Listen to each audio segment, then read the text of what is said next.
Okay, students, if you have any problem in yesterday's topics, you can ask me. अगर आपको कल के पढ़ाए हुए टॉपिक्स में कुछ प्रॉब्लम है तो आप पूछ सकते हैं अभी.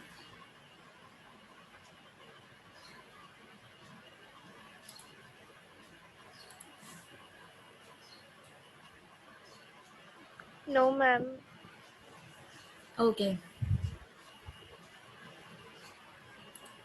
कल हमने पढ़ी थी powers of Lok Sabha and powers of Rajya Sabha, and today we will read about special powers of Rajya Sabha.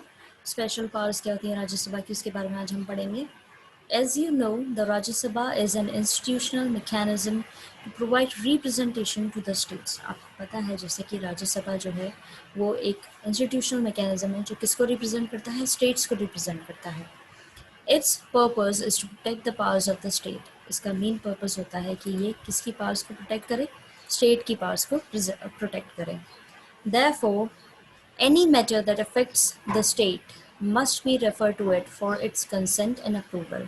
इसीलिए कोई भी मैटर, किसी भी मैटर में जिसका असर स्टेट पे पड़ रहा है वहाँ पर राज्यसभा की आपको परमिशन लेनी पड़ती है और वहाँ पे राज्यसभा जो है प्रॉपर कंसिडरेशन करके अपना उस चीज़ को अप्रूव करता है. Thus, if the Union Parliament wishes to remove a matter from the state list to either the union list or the concurrent list in the interest of the nation, the approval of the Rajya Sabha is necessary. इसीलिए कहा जाता है कि union parliament, अगर union parliament को किसी matter को हटाना है स्टेट लिस्ट में से और उनको ट्रांसफ़र करना है या तो यूनियन लिस्ट को या फिर कॉन्करेंट लिस्ट को, तो उनको किसकी परमिशन लेनी पड़ती है, राज्यसभा की परमिशन लेनी पड़ती है. Over which only the state legislature can make law. ठीक है, जिस पे सिर्फ स्टेट लेजिस्लेचर तो जो है वही अपना कानून बना सकता है. This provision adds to the strength of Rajya Sabha. ये प्रोविजन जो है राज्यसभा की पावर्स को एक और इम्पोर्टेंस देता है. However, the experience shows that the members of Rajya Sabha represent their parties more than they represent their state. अब क्या होता है, कई बार ऐसा देखने को हमें मिलता है कि राज्यसभा के जो मेंबर्स हैं वो अपनी पार्टीज़ को ज़्यादा रिप्रेजेंट करते हैं बजाय अपनी स्टेट के, कि वो कौन सी स्टेट से उनको इलेक्ट किया गया है उसको ज़्यादा इम्पोर्टेंस नहीं देते हैं. तो ये आप एक ड्रॉबैक की तरह भी देख सकते हैं. अब इस पैराग्राफ में अगर आपको कुछ प्रॉब्लम आई हो तो आप पूछ सकते हैं. किसी को भी कोई प्रॉब्लम आई हो?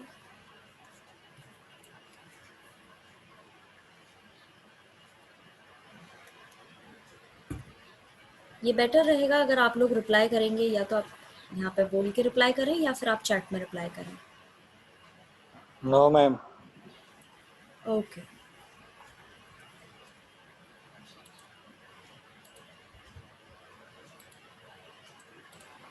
Powers exercised only by the Lok Sabha. अब कुछ पावर्स जो हैं सिर्फ लोकसभा के पास में होती हैं. Then there are powers that only the Lok Sabha exercises. The Rajya Sabha can not initiate, reject और amend any money bills. The Council of Ministers is responsible to the Lok Sabha and not the Rajya Sabha. Therefore, Rajya Sabha can criticize the government but cannot remove it. अब यहाँ पर main चीज़ देखने को मिलती है कि कुछ powers जो है वो सिर्फ लोकसभा के पास में होती है और इसीलिए लोकसभा ही उन पावर्स को एक्सरसाइज कर पाता है, यानी उनको यूज़ कर पाता है. और राज्यसभा जो है ना तो वो इनिशिएट कर सकता है, ना रिजेक्ट कर सकता है, ना ही कोई मनी बिल को वो अप्रूव कर सकता है. ठीक है. काउंसिल ऑफ मिनिस्टर्स जो होते हैं, जो लोकसभा के अंदर काउंसिल ऑफ मिनिस्टर्स होते हैं वो रिस्पॉन्सिबल होते हैं. ठीक है. और राज्यसभा के लोग रिस्पॉन्सिबल नहीं होते हैं. इसीलिए राज्यसभा जो है वो क्रिटिसाइज तो कर सकता है, यानी कि वो कमेंट तो कर सकता है या जज तो कर सकता है गवर्नमेंट को, लेकिन रिमूव नहीं कर सकता. इस चीज़ को आप ध्यान में रखेंगे कि राज्यसभा जो है वो रिमूव नहीं कर सकता गवर्नमेंट को, लेकिन वो क्रिटिसाइज ज़रूर कर सकता है. Can you explain why? अब ऐसा क्यों होता है? The Rajya Sabha is elected by the MLAs and not directly by the people. Lok Sabha को तो डायरेक्टली लोग चुनते हैं, अपने रिप्रेजेंटेटिव्स को चुनते हैं, और राज्यसभा जो है वो MLAs के द्वारा इलेक्ट हुआ होता है, डायरेक्टली लोगों के द्वारा नहीं होता. Therefore, the Constitution stopped short of giving certain powers to the Rajya Sabha. इसीलिए हमारा जो संविधान है उसने इस तरह की शक्तियाँ, इस तरह की पावर्स जो है राज्यसभा को नहीं दी हैं. In a democratic form as adopted by our constitution, the people are the final authority.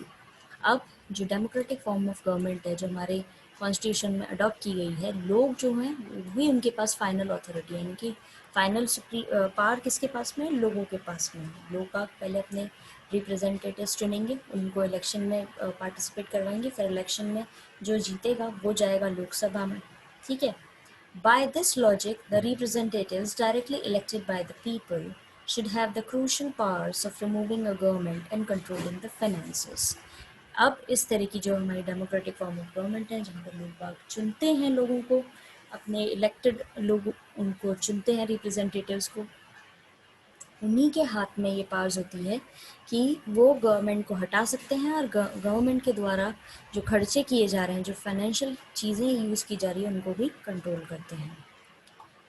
In all other spheres, including passing of non-money bills, constitutional amendments, and impeaching the president and removing the vice president, the powers of Lok Sabha and Rajya Sabha are co-equal. और बाकी सारी चीज़ों में देखा जाए तो भले ही वो प्रेसिडेंट को हटाने का प्रोसेस हो, इम्पीचमेंट प्रोसेस हो, वाइस प्रेसिडेंट को हटाना हो, या लोकसभा और राज्यसभा जो है वहाँ पे इक्वल काम करते हैं, ठीक है। दोनों हाउसेस में पास होता है, तब जा कर के ये चीज़ कहीं पे लागू हो पाती है, या इम्पीचमेंट प्रोसेस जो है प्रॉपरली फॉलो हो पाता है, या कॉन्स्टिट्यूशन के अंदर कुछ अमेंडमेंट्स यानी कि कुछ इम्प्रूवमेंट लाना हो, या नॉन मनी बिल्स जो होते हैं उनको अगर आपको पास करवाना हो, तो दोनों हाउसेस इक्वली रिस्पॉन्सिबल होते हैं। अब इस पैराग्राफ्स में आपको कुछ प्रॉब्लम आई हो, इस टॉपिक में आपको कुछ प्रॉब्लम आई हो, तो आप पूछ सकते हैं। कोई लाइन समझ में नहीं आई हो? मैम यस मैम, ये क्रूशियल पावर्स क्या होती है? इम्पोर्टेंट पार्ट्स, क्रूशियल पावर्स यानी Okay, इम्पोर्टेंट ma'am. पावर्स जो होती हैं उनके लिए बोला गया है। It's a synonym. Okay, how does the parliament make law? अब पार्लियामेंट कानून कैसे बनाती है? The basic function of any legislature is to make laws for its people. ये हम इस चैप्टर का नाम ही लेजिस्लेचर है, जिसका मतलब ये होता है लॉ मेकिंग बॉडी। तो बेसिक फंक्शन जो होता है किसी भी लेजिस्लेचर का यानी पार्लियामेंट का, वो क्या होता है? उसके लोगों की भलाई के लिए कानून बने। A definite procedure is followed in the process of law making या मेकिंग ऑफ लॉ। एक प्रॉपर प्रोसीजर जो है वो फॉलो किया जाता है कानून बनाने के लिए। Some of the procedures of law making are, कुछ जो प्रोसीजर वो हैं जो हमारी कॉन्स्टिट्यूशन में मेंशन है, are mention in the constitution, well some have evolved from conventions, और कुछ जो हैं वो धीरे धीरे समय के साथ में उनको डेवलप किया गया है। Follow a bill through the legislative process and you will clearly see that the law making process is technical and even tedious. अब अगर आप बिल बनाने का जो ये लेजिस्लेटिव प्रोसेस है जिसमें कानून बनाए जाते हैं, उसको अगर आप ध्यान से पढ़ेंगे तो आप समझेंगे कि ये बहुत ही टेक्निकल और बहुत ही टेडियस यानी बहुत ही थका देने वाला प्रोसीजर है।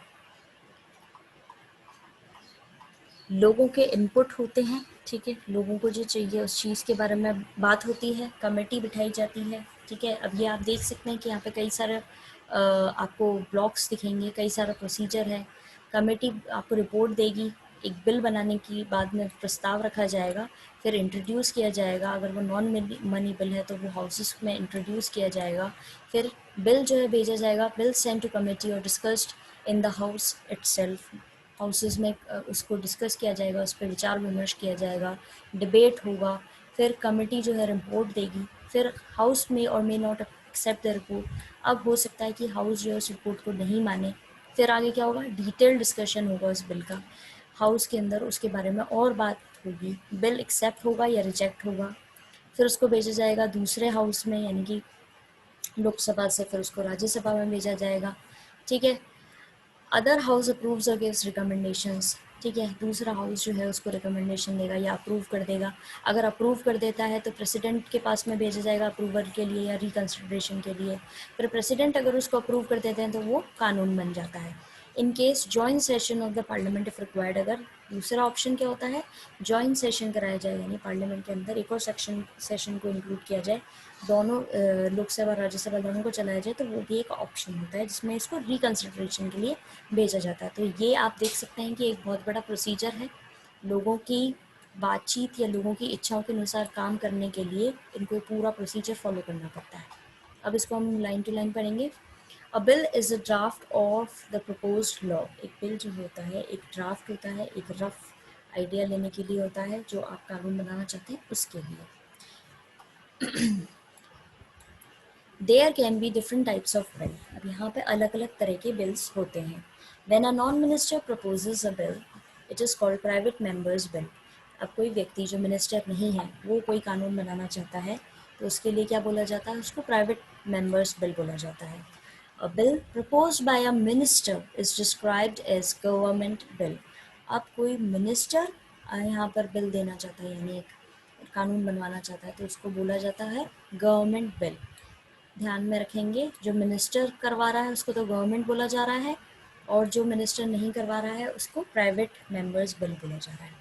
Let us now see the different stages in the life of a bill. अब हम अलग स्टेजेस देखेंगे तरह तरह के बिल्स में। Types of bill, government bill और private member bill, non money bill और money bill. Then non money bill के अंदर आते हैं ऑर्डिनरी बिल और कॉन्स्टिट्यूशन अमेंडमेंट बिल। ये एक फ्लो चार्ट दे रखा है आपको। Even before a bill is introduced in the parliament, there may be a lot of debate on the need for introducing such a bill. अब bill किसी parliament में introduce करने से पहले उसके बारे में यहाँ पर बहुत ज़्यादा विचार होता है, डिबेट होता है, वाद विवाद होता है कि इसके मेरिट्स क्या हैं, इसके डीमेरिट्स क्या हैं, ये कितना सही है करवाना और कितना सही नहीं है करवाना। ठीक है, हर चीज़ का हर एक एक्सपेक्ट जो है वो लेकर के देखा जाता है, सारी चीज़ों को प्रॉपर्ली एनालाइज किया जाता है, उसके बाद में उसको इंट्रोड्यूस किया जाता है। A political party may pressurize the government to initiate a bill in order to fulfill its election promises or to improve its chances of winning forthcoming elections। इस चीज़ को ध्यान में रखेंगे, पॉलिटिकल पार्टी जो है वो कैसे इंट्रोड्यूस करती हैं और क्यों इंट्रोड्यूस करती हैं किसी बिल को या किसी कानून को क्यों बनवाना चाहती हैं।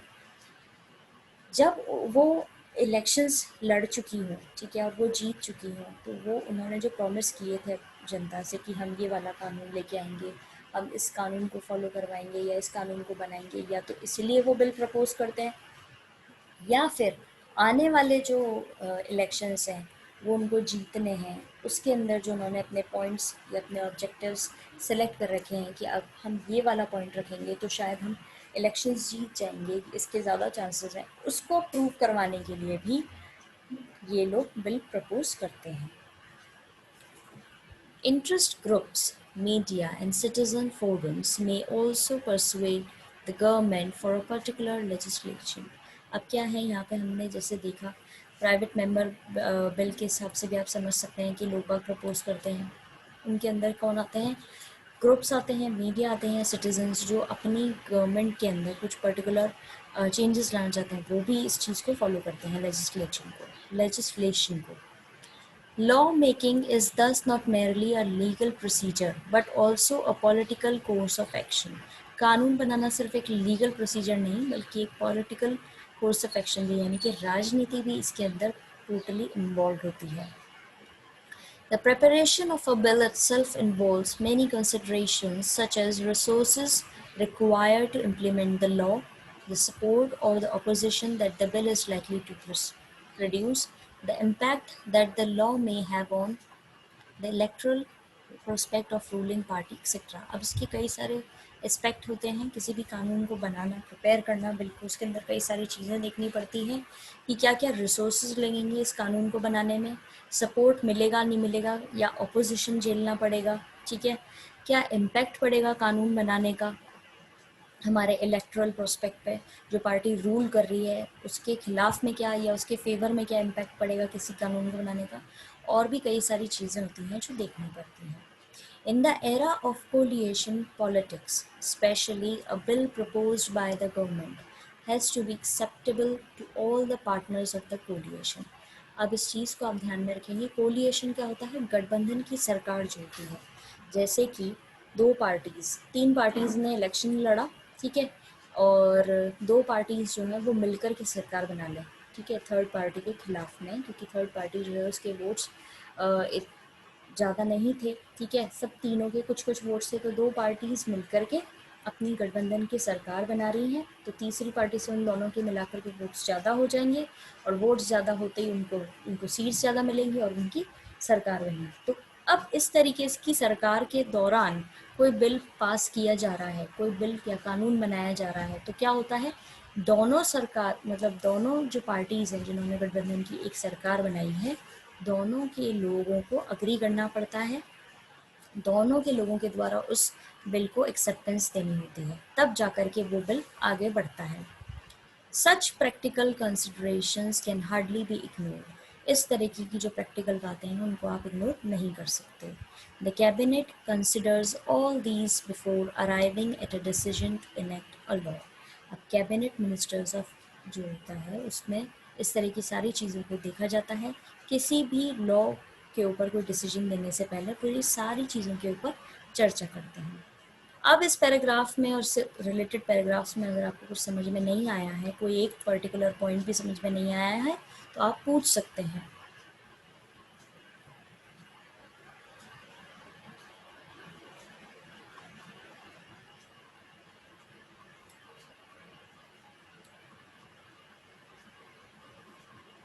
मैम यस, मैम ये द कैबिनेट से लेके अ लॉ वाली जो लाइन है ना, ये एक बार वापस समझा दो। लास्ट वाली line, the cabinet considers. Yes ma'am. अब कैबिनेट ऑफ मिनिस्टर्स क्या होता है, जो सारे मिनिस्टर्स में बैठते हैं। मैंने अब शुरुआत में कैसे बताया था कि किसी भी कानून को पार्लियामेंट के अंदर इंट्रोड्यूस करने के दौरान वहाँ पर डिबेट होते हैं, ठीक है, सारी चीज़ें देखी जाती हैं कि आपका ये जो बिल है कितना फ्रूटफुल है सबके लिए, ठीक है, और कैसे ये लोगों के हित में है, कैसे नहीं है। किसी पर्टिकुलर डिसीजन तक आने में या किसी कानून को बनाने में उससे पहले ये सारी चीज़ें डिस्कस होती है कैबिनेट के द्वारा। कैबिनेट के अंदर कौन आते हैं, मिनिस्टर्स आते हैं, तो मिनिस्टर्स के द्वारा होती है। मिनिस्टर लोग ही लोकसभा में बैठते हैं और राज्यसभा के अंदर भी मिनिस्टर्स ही चुन करके रखते हैं अपने लोगों को।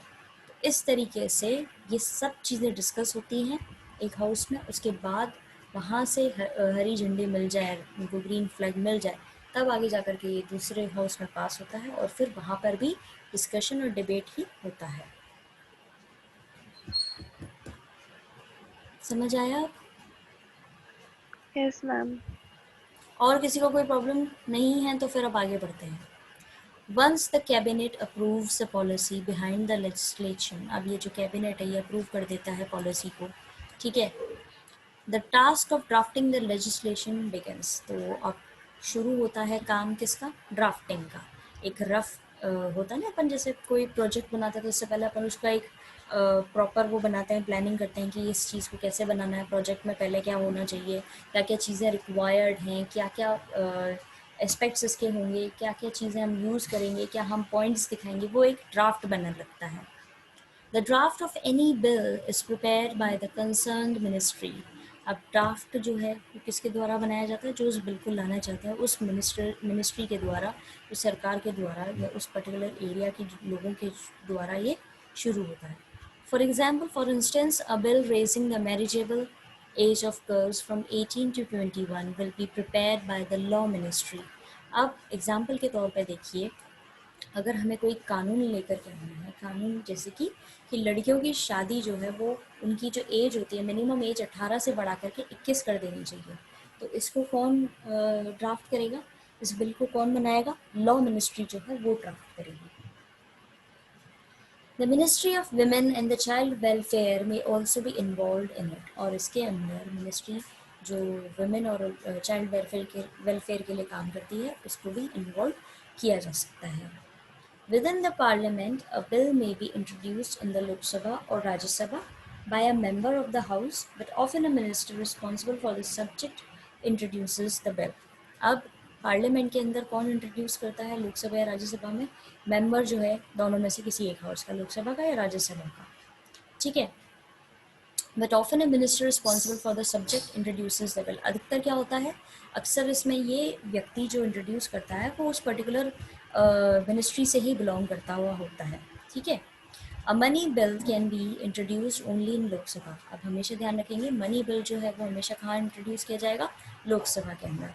Once pass there it is send to Rajya Sabha. अगर एक बार मनी बिल, पैसे से रिलेटेड जो भी बिल है वो अगर लोकसभा में पहले इंट्रोड्यूस किया जाएगा और लोकसभा ने उसको पास कर दिया, तब उसको राज्यसभा में भेजा जाता है। राज्यसभा वाले जो हैं वो मनी बिल को इनिशिएट नहीं कर सकते, वो शुरुआत नहीं कर सकते मनी बिल की। समझ में आया? Yes ma'am. Yes okay. Yes, ma'am.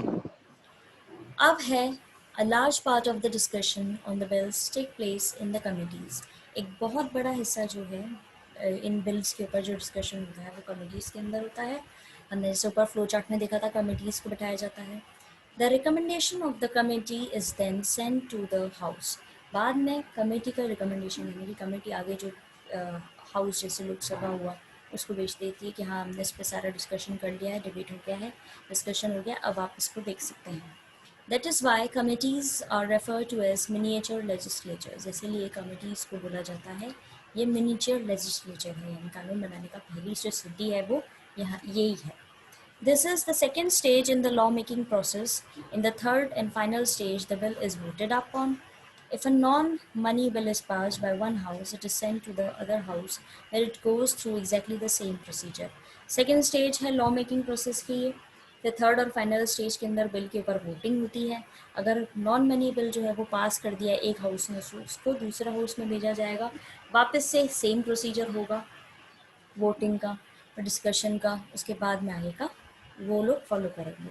सो आज हमने पढ़ा कि कैसे मनी बिल जो है पास होता है, क्या उसकी स्टेजेस हैं, कैसे हम स्टेजेस को फॉलो करते हैं और क्या हमारा प्रोसीजर है। नेक्स्ट अब हम कल से पढ़ेंगे आगे का। अभी मैं आपको लिंक भेज रही हूँ आपकी हिस्ट्री क्लास के लिए। अपनी प्रॉब्लम्स जो भी हैं इस टॉपिक से रिलेटेड जो हमने आज पढ़ा है वो क्लास में हम कल की क्लास में डिस्कस करेंगे। Okay students? Thank you ma'am. Okay welcome. Okay, ma'am.